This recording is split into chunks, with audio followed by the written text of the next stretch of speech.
Cartier and Islamic art. Before we dive into this, let's talk about Orientalism. For a period of about 800 years, the Islamic world experienced a golden age. The world saw some of the greatest empires flourish, and with it, exquisite new styles of art, architecture, and textiles. Between the 18th and 19th centuries, Europeans, especially the British and the French, were fascinated by Islamic culture. They actively studied Muslim, read from their book, took from their culture. They copied Islamic and Eastern styles of dress, turbans, veils, gowns, banyans, smoking jackets, cashmere shawls, muslin dresses, textiles, military dress, tiaras, pantaloon pants later named bloomers, bathing, perfumes, makeup, and so much more. European Orientalist painters borrowed Islamic themes, textiles, and subjects in art. Blue lapis lazuli from Badakhshan, Afghanistan, had transformed European art.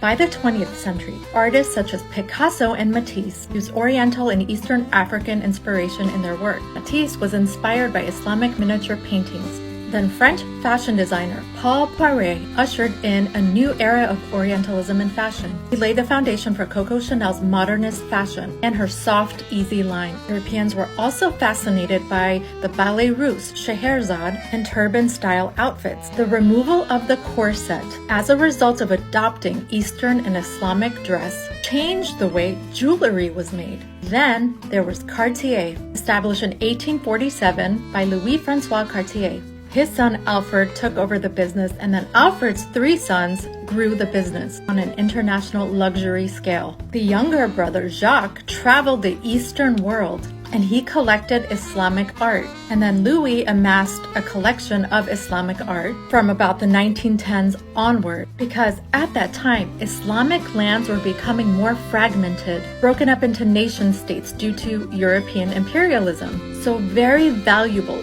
art and textiles found their way from Islamic countries and lands to London and Paris. In part 1, I gave you a bit of a background about Orientalism in fashion and also a bit of history about the luxury brand Cartier. Now let's talk about how Islamic art influenced Cartier's jewelry designs.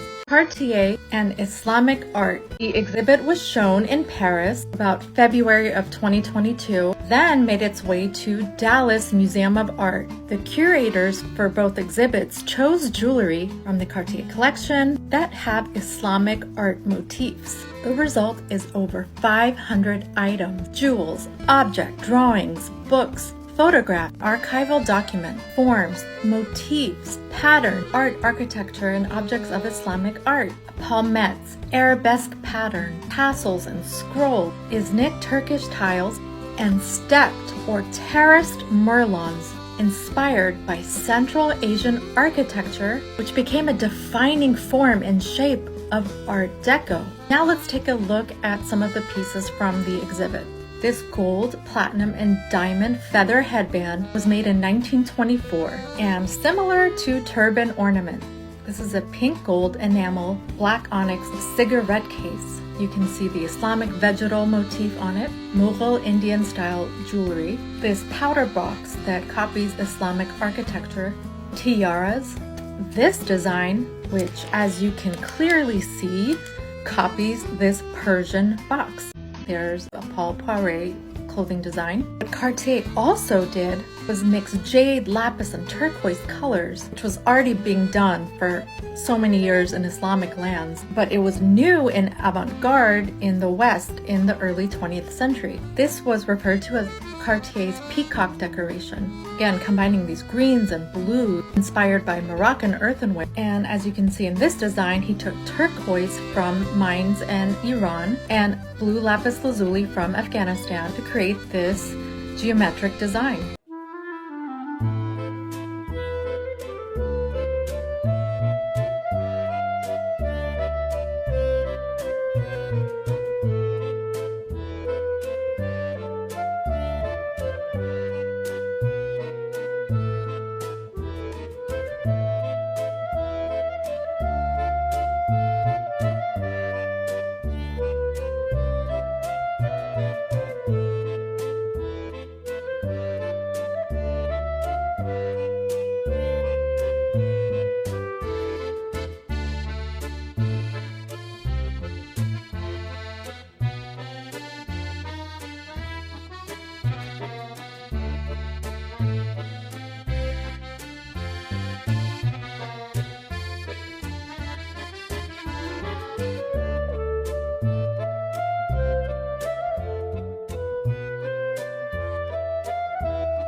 Islamic art and geometry fueled 20th century modernism and Art Deco through geometry, form, patterns, and color combinations.